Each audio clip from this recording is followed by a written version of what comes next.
qui va finalement rester au Real Madrid. Est-ce que c'était un simple coup de pression, ces envies de départ de la part de Cristiano Ronaldo? Finalement, comme d'habitude, la une du jour de nos confrères de AS.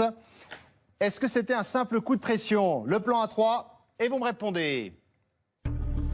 Hervé? Oui. Gilles? On va dire oui. Pierre? Allez, un petit oui.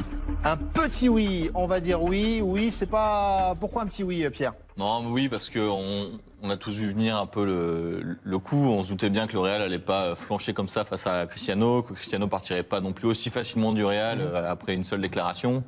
Je pense qu'il y avait aussi un petit coup d'ego, voilà. Et aimez-moi, j'ai besoin d'amour, montrez-le-moi et je resterai là. Voilà, ça va se finir très bien. Il fera encore une très belle saison l'année prochaine, il n'y a pas de souci là-dessus. Hervé, vous êtes surpris par cette tournure du dossier avec AS qui confirme que Cristiano Ronaldo devrait rester comme d'habitude finalement? Oui, mais enfin, AS avait peut-être dit avant qu'il devait partir, donc vous savez, on ne sait pas exactement ce qui se passe dans la tête de Ronaldo, mais comme je ne C'est la crois magie pas, des transferts. mais exactement. Mais je ne crois pas véritablement aux envies de départ de Ronaldo. C'est vrai qu'il a son histoire avec le fisc.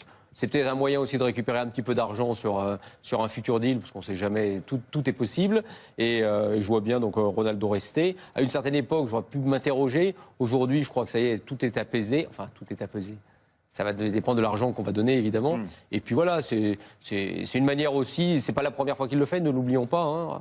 Et combien de saisons chaque fois, il a tenté d'avoir des contrats supplémentaires. Et puis il y avait des mois d'août un peu difficiles, même avec le public. Une année, il fêtait même pas ses buts. Il marquait, puis il fêtait pas ses buts. Donc voilà, je crois que tout ça va s'arranger dans le meilleur des mondes possible. On a l'impression que cette fois, on avait l'impression que cette fois c'était un petit peu différent, Gilles. Finalement, l'issue serait la même, mais est-ce qu'il n'y avait pas quand même un peu plus de vérité sur ce coup-là? Je pense pas, j'ai dit un petit oui à cause de ça, c'est un capricieux, on le sait. Sur un coup de dépit, parce que bon, c'est arrivé. Parce que je pense que c'est pas lui qui s'occupe de ses impôts, de ses machins, de ses ceci. Donc même si on lui explique, c'est quand même des gens qui font certaines choses et c'est revenu. Et il se dit, ça lui a pas fait plaisir de se retrouver à la une des journaux pour cette cause-là, parce qu'il préfère être à la une quand il marque des buts, lui. Donc, voilà, par dépit, mais moi je suis comme Hervé, j'y crois pas. Quoi. Mais je crois pas que ça soit un coup de pression, un vrai coup de pression. Voilà. Pas de coup de pression, il y avait vraiment quelque chose cette fois-ci, d'après vous, Pierre? Je pense qu'il savait très bien que ça allait se finir comme ça. Il y a assez peu de suspense, on l'a dit dès le départ. La solution, sa solution, elle est où? Il veut partir, il va où? Il y a bien des gens qui peuvent l'accueillir. PSG, si Cristiano Ronaldo avait dit je veux absolument partir. Manchester était possible, maintenant c'est fini. Et après? C'est pas mal déjà. Non? Ça suffit pas pour vous? C'est pas assez? C'est pas assez bien, surtout. Si, c'est très... Non, mais... Manchester y était, il revient. Il joue pas ici, il joue la Champions League. Paris pouvait être vraiment le projet. Paris pouvait être un. S'il avait voulu venir à Paris, il l'aurait dit. Voilà. Il dit je veux finir mon truc à Paris. Et il serait venu. Parce que Paris aurait fait, on l'avait d'ailleurs écrit. Mais Paris était à l'affût. Regardez un petit peu ce qui allait se passer dans ce dossier Ronaldo. Ils étaient pour rattraper ce genre de décrocher. Pour rattraper ce genre de joueur, il faut qu'il veuille venir, pas que le club a envie de lui. C'est pas la même chose. C'est dans ce sens-là que ça marche. Mais il y a 2 joueurs au monde qui sont comme ça. Il n'y en a pas 3. Messi et Ronaldo donc. Hervé Kounou qui nous dit Ronaldo partir dans 2-3 ans et le Real fera signer Mbappé en provenance de Paris. Oui, d'accord. Il faut juste expliquer quand même qu'il aura 37 ans ou 38 ans. Il ne va pas jouer jusqu'à 45 ans, Ronaldo. 2-3 ans, ça vous semble trop? Non, mais il a quel âge? 32, non? 32 hors taxe. 32 hors taxe, 33, j'ai plus son. Ça il aura 500. Non.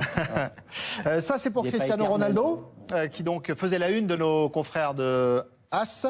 32 ans, Cristiano Ronaldo pour être 32, donc 33 dans l'année. Et l'année prochaine, 34 dans l'année. Il a encore 18 bons mois, je pense, dans les pattes. Voilà. Francesco Totti à la Roma, il a tenu quand même. Alors, la différence, là, il y a une grande différence, c'est que Ronaldo a tout joué et tout joué au très haut niveau. Et attention, parce que vous avez les 32, parce qu'il y a des gens qui ont 32 ans qui sont très jeunes, parce qu'ils n'ont pas de match de Coupe d'Europe tous les mercredis, jeudis, etc., suivant les Coupes d'Europe qu'ils jouent. Lui, il a tout joué et il voulait en plus tout jouer. C'est-à-dire que c'est quelqu'un qui a un corps quand même d'un type qui a fait du très haut niveau depuis 14 ans.